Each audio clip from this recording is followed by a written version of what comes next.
여러분 2018년도에 다 새해 포부가 있으시잖아요. 하나님 앞에 제발 이것만은 가져가지 말아주세요. 그게 뭡니까? 또 제발 이것만은 허락해 주세요. 이런 기도 제목 뭡니까? 그 오늘 본문의 배경을 먼저 살펴볼 필요가 있습니다. 하나님께서 큰 10가지 재앙을 애굽에 퍼부으시고 출애굽시켜서 이스라엘 백성을 끌고 나오셨잖아요. 그래서 드디어 시내산까지 왔습니다. 대략 3개월 걸렸어요. 그리고 시내산 밑에 진을 치고 머무르는 세월이 약 1년 3개월 됩니다. 근데 그 어간에 하나님의 사람 모세를 시내산 위로 하나님이 올려 보내세요. 올라오라고 말씀하세요. 아무나 못 갑니다. 함부로 가면 죽어요. 그걸 금지하십니다. 근데 모세만 여러 차례 시내산 위로 하나님이 부르세요. 마치 친구가 서로 얼굴을 맞대면하고 대화를 하는 것처럼 모세와 하나님이 만나서 그렇게 대화를 하는 장면이 나옵니다. 그러면서 앞으로 하나님의 백성들이 어떻게 살아가야 할 것인가 그 지침을 주세요. 살아갈 어떤 법도입니다. 규범입니다. 백성들의 교율입니다. 10계명을 비롯한 아주 자세한 내용을 말씀을 해주세요. 자, 이 성경의 순서대로 하면 모세가 한 4번쯤 되는 것 같아요. 시내산 위로 올라갔어요. 근데 하나님이 40주 40야를 모세와 함께 하십니다. 40일 동안 하나님을 만나서 하나님을 맞대면하면서 하나님과 교제를 나누는 모세, 하나님 말씀을 받는 거죠. 근데 문제는 그 아래에 있는 백성들입니다. 40일 정도 지나고 나니까 백성들이 불안했던가 봐요. 마음이 초조했습니다. 이 모세와 함께 영적인 리더 역할을 하는 사람이 아론입니다. 모세 형이에요. 근데 백성들도 10가지 대단한 재앙을 체험은 했어요. 홍해가 갈라지는 대단한 기적을 체험은 했어요. 근데 하나님이 누군지 몰라요. 아론도 몰라요. 모세 형으로 모세의 대변인 노릇을 했을 뿐이지 개인적으로 하나님을 잘 알지 못해요. 그러니까 이 백성들이 아론을 몰아붙입니다. 저 시내산으로 올라가 버린 모세, 죽었는지 살았는지 모르겠고 도대체 어떻게 됐는지 우리가 도통 알 수가 없고 콧배기도 안 보이는데 우리는 무언가는 해야 되지 않겠나? 그러면 우리를 인도할 신을 네가 만들어라. 우리를 애굽 땅에서 끄집어낸 그 신, 그리고 우리를 앞으로 인도할 그 신을 네가 만들어다오. 이렇게 아론을 밀어붙입니다. 그리고는 모든 백성들이 귀에 달고 있던 금고리 그걸 다 꺼내놓았어요. 마치 예전에 우리가 어려웠을 때 금모으기 운동을 한 것처럼 이스라엘 백성 최초로 금모으기 캠페인이 벌어진 거예요. 남자만 60만, 여자와 아이까지 하면 뭐 200만 훨씬 이상이 되지 않겠습니까? 그 많은 사람들이 앞을 다 두어서 가지고 있던 금고리를 다 꺼내 놓았어요. 이게 산더미처럼 그 금이 쌓였겠지요. 그 금을 녹여가지고 조각칼로 파서 아론이 금송아지 만들었습니다. 아주 번쩍번쩍 노랗게 빛이 나는, 광채가 나는 금송아지를 만들어 놨어요. 이 금송아지를 보자 백성들이 흥분을 하면서 이렇게 외치기 시작합니다. 바로 이것이 너희를 애굽 땅에서 건져낸 너희의 신이로다. 이것이 춤을 추고 제물을 드리고 난리법서 일어났어요. 결국은 백성도 지도자도 다 같이 범죄하게 됐습니다. 혼연일치가 돼서 말이죠. 같이 하나님 앞에서 우상을 숭배하는 장면입니다. 여러분 왜 이렇게 됐을까요? 하나님이 자기들을 건졌다는 것을 알고 하나님을 대단한 기적으로 여러 번 체험한 사람들인데요. 그런데 이 백성들이 하나님을 제대로 몰라요. 아론도 하나님을 제대로 몰라요. 하나님이라는 존재가, 여호와라는 존재가 우리를 여기까지 인도했다, 그것만 알아요. 여러분, 하나님이라고 생각은 하고 하나님을 믿는다고는 하지만 하나님을 정확히 모른다면 하나님을 제대로 알지 못하고 하나님을 섬기기 시작한다면 이 우상숭배는 필연적입니다. 이 결론이에요. 여러분, 하나님이라는 존재는 눈에 보이지 않습니다. 우리 귀에 들리지도 않아요. 우리 손으로 만질 수도 없어요. 그분은 절대자입니다. 그분은 초월자입니다. 우리의 감각을 넘어서 있어요. 초월해 있어요. 그러니까 우리의 레벨에 묶이지 않습니다. 우리 수준하고는 달라요. 본질 자체가 다릅니다. 근데 사람은 사람이잖아요. 한계를 가지고 있잖아요. 이게 사람의 본능이 그런 것 같아요. 눈에 보이지 않는 이 신, 이 하나님을 끊임없이 우리에게 맞추려고 시도를 합니다. 사람 수준으로 하나님을 끌어내리는 거예요. 우리 레벨에 맞게 말이죠. 자, 이 백성들을 보세요. 모세가 안 보니까 불안했잖아요. 초조했잖아요. 근데 금송아지 형상을 눈에 보자마자 아주 자신 있게 이렇게 선포하지 않습니까? 바로 이것이 우리를 애굽 땅에서 끄집어낸 우리의 신이로다. 이것이. 왜 이렇게 자신 있게 외칠 수가 있죠? 눈에 보이니까 말이죠. 왜 하필이면 송아지 형상을 만들었을까요? 그건 어쩔 수 없는 것 같아요. 자기의 경험에 근거해서 만든 거예요. 자기들이 애굽에서 보고 경험한 것이 바로 이것입니다. 애굽 사람들이 섬기던 아피스라는 신, 아피스라는 신은 바로 송아지 신이에요. 송아지 형상을 가지고 있어요. 알고 있는 신이 바로 그 신밖에 없으니까 송아지 형상을 만들어 놓은 거지요. 여러분, 나중에 그 이스라엘이 두 왕국으로 갈라지지 않습니까? 남왕국, 북왕국으로.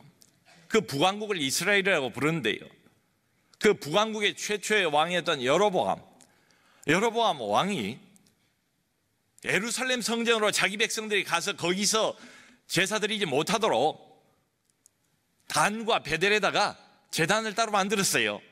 예루살렘 성전까지 갈 필요 없다. 여기서 제사 드리면 된다. 근데 거기다 뭘 세워놨는가 하면 금송아지, 아주 번쩍번쩍 빛이 나는 금송아지 단과 베델에다 세워놓습니다. 그때도 금송아지예요.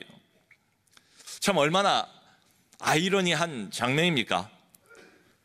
바로 시내산 위에서는 하나님의 영광의 구름 가운데 모세가 하나님과 함께 대화하면서 하나님의 영광을 누리고 있는 그 순간, 바로 시내산 아래에서는 모든 백성들이 금송아지를 앞에 놓고 뛰면서 춤추면서 난리법석을 벌이는 이 장면. 여러분, 가까운 나라 일본하고 우리 한국이 영적인 분위기가 많이 다르지 않습니까? 일본 사람들이 섬기는 소위 우상, 잡신들이 무려 800만이나 된다고 그러잖아요. 8만도 아니고 80만도 아니고 어떻게 한 나라 안에 800만이나 되는 온갖 잡신들이 다 섞여 있을 수가 있는가? 과연 이게 개화된 나라 맞는가? 아마 서양 사람들이 생각할 때 동양에서 그래도 좀 발전하고 개화가 된 나라 하면 일본을 생각할 거예요. 근데 이런 거 보면 800만이나 되는 온갖 잡신을 다 섬기고 있는 나라, 개화된 나라처럼 보이질 않아요. 근데 일본 사람들에게는 이게 아무 문제가 안 됩니다. 왜냐하면 조상 대대로 그렇게 해왔으니까요. 문화적으로 이미 자리를 잡았으니까요. 아주 어려서부터 이렇게 배웠고 이렇게 알고 이렇게 보았고 그렇게 경험을 해온 거예요. 남들이 볼 때 이상할지 몰라도 일본 사람들에게는 몸에 이거 있어요. 아주 익숙해요. 이게 자연스럽습니다. 왜 이렇게 하는가? 본인들이 신에 대해서 알고 있는 전부가 바로 이거예요. 왜 송아지를 만들었는가? 본인들이 신에 대해서 알고 있는 전부가 바로 그거예요. 그러니까 말만 하나님이에요. 타이틀만 여호와예요. 하나님이라는 신 진짜로 몰라요. 그러면 어떻게 되는가? 우리는 본능적으로 우리가 이미 알고 있는 틀 안으로 이 하나님이라는 존재를 집어넣습니다. 내 경험의 틀 속에 하나님을 집어넣어요. 내가 가지고 있는 이 신, 또 하나님에 대한 이론의 틀 속에 하나님을 집어넣습니다. 그걸 벗어나지를 못해요. 그러니까 하나님의 백성이라고는 하지만 많은 사람들이 이렇게 보면 하나님의 진단에 의하면 이런 거지요. 하나님은 어떤 분인가? 하나님을 잘 몰라요. 제대로 몰라요. 우리가 알고 있는 그 하나님이 성경의 하나님이 아닐 경우도 많다는 이야기 아니겠어요? 하나님은 누군가? 자기를 위하여 나를 이롭게 하는 신, 내 인생의 보탬이 되는 신. 하나님은 누군가? 한마디로 내 입맛에 맞는 신, 자기를 위하여. 그러니까 말은 하나님이라고 하는데 자기 중심으로 하나님을 각색하는 거예요. 하나님을 편집하는 거예요. 말하자면 성경의 하나님, 진짜 하나님이 아니고 내 인생의 이로운, 내게 도움이 되는 그런 맞춤형 하나님으로 스스로 만들어버렸다는 거예요. 이게 뭐냐? 사실은 하나님 자체에 대해서 관심이 없다는 이야기입니다. 자기 중심이에요. 자기에게만 관심이 있어요. 자기를 위하여. 그러니까 나를 위해서 이 하나님이라는 존재를 이용할 뿐이다. 이게 바로 하나님의 고발입니다. 자기를 위하여라는 말의 의미예요. 자, 이렇게 화가 단단히 나신 우리 하나님, 금방 이 백성을 다 쓸어버리실 것 같은 우리 하나님, 이 하나님 앞에 모세가 납작 엎드려서 목숨을 걸고 기도한 장면이 쭉 나와 있습니다. 모세가 뭐라고 말하는가 하면 하나님이여 하나님이여, 이제 처음 출발 아닙니까? 이 백성들이 잘 몰라서 그러는 것 아니겠습니까? 제발 저들의 죄를 사하여 주옵소서. 만일 그리 아니하시려면 내 이름을 당신의 생명책에서 지워주십시오.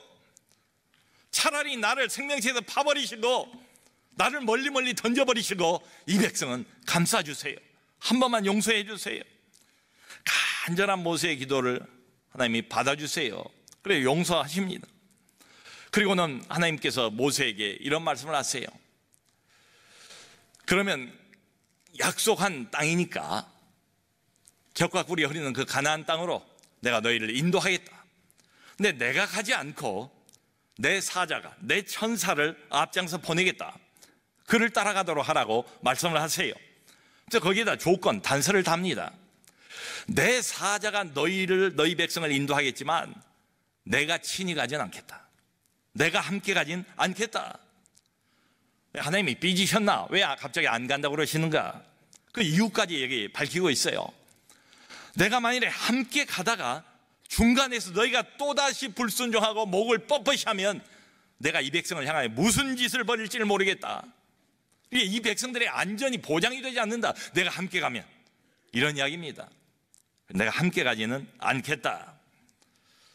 그러니까 젖과 꿀이 흐르는 땅 얼마나 오랫동안 기대해 왔습니까? 그 땅으로 하나님의 사자를 통해서 인도하시겠대요. 근데 본인이 직접 함께 가지는 못하겠대요. 자, 이 소리가 백성들에게 전달이 되자 모든 백성들이 또 슬퍼하면서 근신하는 장면이 나와요. 여자들은 몸을 단장하지를 않았습니다. 지금 그럴 계제가 아니다 하면서 가지고 있던 모든 장신구 다 빼놔요. 이놈의 이 금고리, 이 금가락지, 이 장신구 때문에 우리가 이런 일을 당하는 거야. 하나님이 우리를 멀리 떠나신다고 그렇게 말씀하신 거야. 그래서 몸에 장신구를 다 빼놔요. 그런데 여기서 끝이 아니에요. 이걸로 충분하지 않습니다. 그 다음에 모세가 이스라엘 진 바깥쪽에다가 아주 급하게 회막이라는 것을 설치를 합니다. 여러분 60만 남자 다 합치면 200만이 넘는 그런 군중이잖아요. 시내산 밑에 이들이 텐트를 치고 있는 그 장면을 한번 상상해 보세요. 얼마나 가득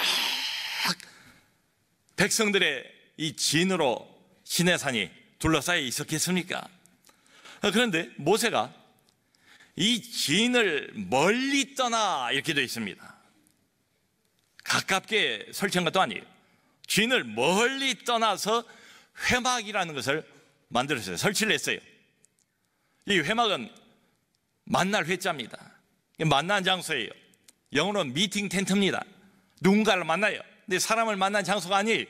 하나님을 만난 장소예요. 그러니까 하나님의 임재를 상징하는 장소입니다. 하나님의 영광이 가득한 장소입니다. 하나님과의 친밀한 교제를 나눌 수 있는 눈에 보이는 한 장소를 모세가 금방 설치를 합니다. 그게 바로 회막이에요. 자, 그런데 아주 그 특별한 표현은 여기 33장 7절을 보면 누가 회막으로 가는가? 아무나 다 간 게 아니래요. 여기 이런 표현이 나와 있어요. 여호와를 앙모하는 자는 다 일어나서 진 바깥 회막으로 나갔더라. 여호와를 앙모하는 자, 하나님에 대해서 갈급함을 가지고 있는 자, 영적인 갈증이 있는 자, 이런 사람들만 진을 떠났대요. 그래서 회막 앞으로 하나님을 만나기 위해서 가까이 나갔다는 거예요. 자, 여러분, 이 그림을 한번 생각해 보세요. 매우 중요한 영적인 원리를 담고 있지 않습니까? 그러니까 이스라엘이 거주하는 진이 있어요. 그냥 주거지입니다. 주로 거기서 일상생활을 다 해요. 그런데 진과 회막이 거리가 생기지 않았습니까? 진은 회막이 아니에요. 이 둘을 구별해 놨어요. 이게 무슨 그림이겠습니까? 하나님의 백성이긴 하지만 두 종류의 백성이 있다. 진 안에만 머무는 백성, 그 진을 떠나지 않아요. 여러 가지 이유가 있겠지요. 또 한 백성은 진을 떠나요. 기꺼이 떠나요. 과감하게 떠나요. 떠나서 회막으로 나아가는 백성이 있다. 회막까지 가려면 수고를 해야 되겠지요. 거리가 제법 있어 보이지 않습니까? 그리고 회막에는 종종 하나님의 영광을 상징하는 하나님의 구름 기둥이 걸려 있어요. 겁도 나겠지요. 마음속으로 생각이 들기를, 아이고 귀찮아, 여행이 피곤했는데 뭐하러 여기를 떠나서 진까지 멀리 갈 필요가 있어. 그저 천막까지, 회막까지 갈 필요가 있어. 필요한 모든 것은 딴 사람 통해서 다 소식을 듣고 있는데 말이야. 이러면서 진에 머물러 버리는 많은 사람들. 여러분, 그렇다면 도대체 누가 머물러 있던 진, 편리한 진, 일상생활이 이미 몸에 배 있어요. 여기를 굳이 떠나서 기꺼이 미팅 텐트 거기까지 갈까요? 말씀드린 것과 똑같습니다. 하나님을 만나고 싶은 사람이, 하나님의 임재를 그저 말이나 소문으로만 듣는 데서 끝나는 게 아니라 살아계신 하나님을 실제로 직접 체험해보고 싶은 이런 사람, 한마디로 여호와를 앙모하는 자. 다른 이유가 없어요. 하나님 그분 자신을 앙모하는 자, 그분 자신에 대한 갈급함이 있는 자, 하나님의 영광, 하나님의 임재, 이걸 남들보다 특별하게 더 사모하는 이런 사람들이 진을 떠나서 회막으로 나가게 되지요. 하나님의 마음을 움직이기 위해서 이 문맥을 보면 모세가 온갖 말을 다 사용합니다. 하나님을 회유도 하고, 하나님에게 협박도 하고, 하나님께 하소연도 하고, 별 말을 다 해요. 이런 소리도 해요. 하나님, 만일에 하나님이 이 백성들 이 광야에서 이런 상태로 죽게 내버려 두신다면 다른 모든 이방 민족들이 보고 뭐라고 하겠습니까? 아하,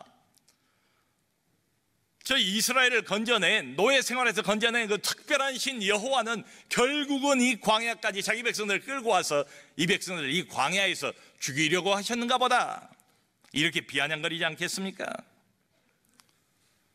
하나님, 함께하지 아니하신다면 차라리 한 발짝도 나는 움직이지 못하겠습니다. 여기서 죽겠습니다. 이런 하소연을 하나님 앞에 드립니다. 그리고는 하는 말이, 하나님의 목전에 은총을 입었다면 나와 이 백성이 하나님의 은총을 입은 줄을 도대체 무엇으로 알겠습니까? 여러분, 우리가 하나님의 백성으로서 가장 중요하게 생각하는 게 은총 아닙니까? 은혜 아닙니까? 은혜를 먹고 은혜를 마시면서 우리는 살지 않습니까? 은혜가 빠져버리면 우리는 아무것도 아니잖아요. 근데 모세가 하는 말이 그 말이에요. 도대체 우리를 다른 백성과 특별하게 구별짓는 그게 뭡니까? 뭐겠습니까? 하나님, 하나님의 은혜를 베푸시고 하나님이 우리에게 은총을 주신다고 그랬는데 그 은총의 표현을 우리가 어떻게 할 수 있겠습니까? 바로 하나님의 함께 하심 아닙니까? 하나님의 임재 아닙니까? 모든 다른 이방 민족들과 우리를 구별짓는 딱 한 가지 특징이 있다면 그것은 바로 하나님의 임재 아닙니까? 하나님의 얼굴의 광채가 늘 우리에게 비춰지는 그것 아닙니까? 하나님의 영광이 우리와 떠나지 않는다는 이것 아닙니까? 이렇게 하나님에게 하소연을 하는 거예요. 그랬더니 드디어 하나님께서 모세 말에 넘어갔어요.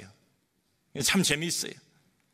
마음의 결심을 탁 한 것 같은데 탁 매달리고 하소연하고 하나님을 설득하면 또 마음이 움직여요. 마음이 바꿔진 것처럼 보여요. 의인, 의인법이죠. 인간적인 표현이지요. 14절에 드디어 하나님이 뭐라고 말씀하신가 하며 마음을 바꿔서 그러면 내가 너희와 친히 가리라. 친히 가리라. 근데 여기 내가 할 때 이 나는 히브리어 원어로 보면 나의 얼굴이라는 단어입니다. 나의 얼굴이 너희와 친히 가리라. 이 얼굴은 예외 없이 하나님의 임재를 상징합니다. 하나님의 얼굴은 하나님의 임재예요. 하나님 자신이에요. 모든 영어 성경에서는 이 얼굴이라는 단어를 하나님의 임재로 번역을 했습니다. My presence will go with you. 하나님의 임재가 내가 너희와 함께 하겠다. 여러분, 도대체 누가 하나님의 은총을 입은 자입니까? 하나님이 우리에게 베푸신 특별한 은총이 뭘까요? 우리는 대부분 눈에 보이는 것으로 하나님의 은총을 평가를 하지요. 눈에 보이는 것으로 하나님의 축복을 평가하지 않습니까? 남들보다 더 벌고, 남들보다 더 얻고, 남들보다 더 높아지고, 남들보다 더 많이 갖게 되면 이게 하나님의 은총이다, 하나님의 축복이다, 이렇게 생각하지 않아요. 모세는 반대로 접근을 합니다. 이것저것 다 가진다 할지라도 하나님의 임재가 없다면 우리는 아무것도 아닌 자입니다. 하나님의 임재가 빠져버리고 하나님이 우리와 함께하지 않는 상태에서 세상 좋은 거 다 가진다면 주여, 그것은 저주일 수도 있습니다. 이런 소리입니다. 우리가 누굽니까? 우리가 보통 백성입니까? 우리가 하나님의 백성 아닙니까? 다 잃어버린다 할지라도 하나님의 임재만 있으면 하나님의 특별한 은총을 입은 자입니다. 주여, 그러므로 우리를 떠나지 마세요. 척과 꿀 필요 없습니다. 척과 꿀은 아무리 입에 달콤하고 먹고 사는 거 풍성하고 먹고 사는 거 걱정 없다 할지라도 정말로 우리가 이 백성이 원하는 것은 그런 것들이 아닙니다. 하나님도 그 마음을 아시지 않습니까? 이런 이야기죠. 우리를 떠나지 마세요. 하나님의 임재를 거두가지 마세요. 이런 소리입니다. 여러분, 여기서 며칠 전에 송구영신 예배를 드렸습니다. 2018년 1월 1일 되자마자 제가 이런 제안을 드렸어요. 여러분, 다른 순서 진행하기 전에 2018년도에 가장 하나님 앞에 원하는 소원이 있다면 그거 한 가지씩만 1분 동안만 하나님 앞에 우리 진솔하게 그 제목을 아려고 기도합시다. 이런 제안을 드렸습니다. 그럴 때 여러분은 무엇을 기도하셨습니까? 여러분, 우리 모두 예배당 나오는 하나님의 백성입니다. 겉으로 보면 문제 없는 것처럼 보여요. 다 잘 되는 것처럼 보여요. 생활도 안정되는 것처럼 보입니다. 근데 이상스럽게 마음에 평안이 없어요. 마음이 공허해요. 할 일도 하는 것 같아요. 봉사도 해요. 왜 그럴까요? 하나님의 임재가 빠져 있어서 그래요. 하나님의 임재에 아주 밀접한 관련이 있습니다. 그런데 겉으로 보면 온갖 문제로 둘러싸여 있어요.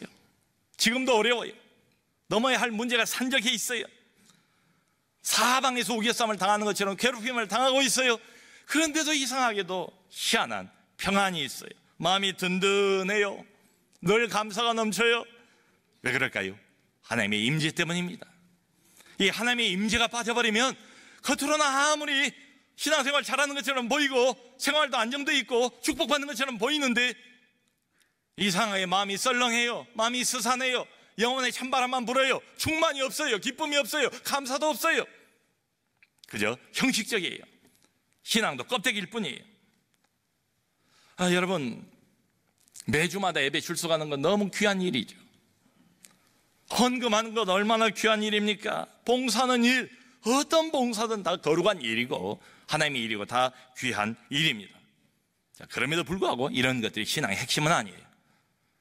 신앙의 열매일 뿐입니다. 신앙의 자연스러운 결과일 뿐이에요. 신앙의 핵심은 여기 잘 나와 있지 않습니까? 이스라엘 백성의 이제 초기입니다. 이제 막 출발 지점입니다. 그러니까 하나님의 백성의 출발 지점에서 신앙의 핵심이 뭐냐, 에키스가 뭐냐, 제발 이것만은 놓치지 말아야 할 신앙의 원리, 우리가 붙잡아야 할 신앙의 원리가 뭔가, 진 안에만 머물러 있으면 안 돼요. 설령 눈에 보이는 교회라 할지라도 기꺼이 일어나서 회막으로 나가야 합니다. 하나님을 만나기 위해서 오직 한 가지, 사람을 만나기 위해서가 아니고요, 어떤 일거리를 위해서가 아니고요, 그건 다 나중에 나온 이야기예요.